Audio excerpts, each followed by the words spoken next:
మీకోసం వైరల్ వీడియోలు పట్టుకొచ్చిన చూసేయండి.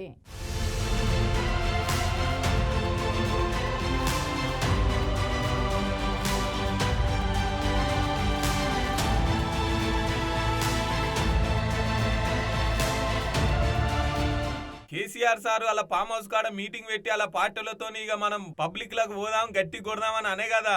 అగో గదానికి గిట్ల కౌంటర్ ఇచ్చిండు మన రేవంత్ ఆలు సారు. ఇనూరు రూపారి అగో ఏందికి వచ్చేది అదేమన్నా ఫుల్ ఆఫా?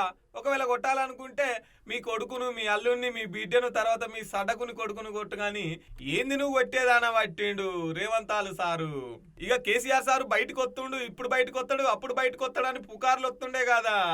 అవో గదినికి గిట్ల అరుచుకున్నాడు.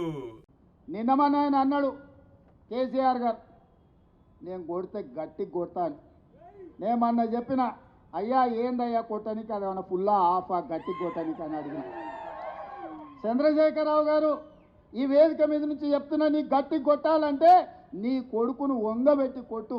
ఎందుకంటే ఆయన తిరుగుళ్ళు చూడు, అటు చేసే వ్యవహారాలు చూడు. నీ బిడ్డను రెండు చప్పరి, ఎందుకంటే లిక్కర్ దందాలో ఉండి ఈడ నిన్ను ఓడించిందే కదా, ఆడ కేజ్రీవాల్ కూడా మింగేసింది.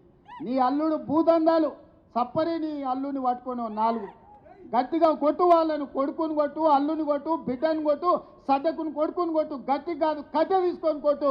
వీళ్ళు చేసిన దుర్మార్గాలు తెలంగాణ సమాజం చూసింది కాబట్టే నిన్ను గట్టిగా వంగబెట్టి కొట్టింది తెలంగాణ సమాజం అని చెప్పిన చంద్రశేఖరరావుకు ఆయనకు చెప్తున్నా. కేసీఆర్ సారు అధికారం పోయినప్పటి నుంచి ఇప్పటికి బయటకు వచ్చింది లేదు, పబ్లిక్ సమస్యల మీద కొట్టాడింది లేదు, అసెంబ్లీకి కూడా ఒకపాయే. ఈ నెలాఖర్ల పెద్ద మీటింగ్ పెడతారు, అప్పటి నుంచి బయటకు వస్తాడు కేసీఆర్ సార్ అని బాగానే పుకారు నడుస్తున్నది.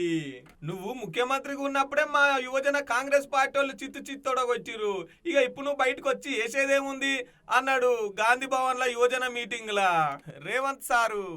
మాజీ సీఎం నడుస్తున్న సీఎం మధ్య మాటల యుద్ధం.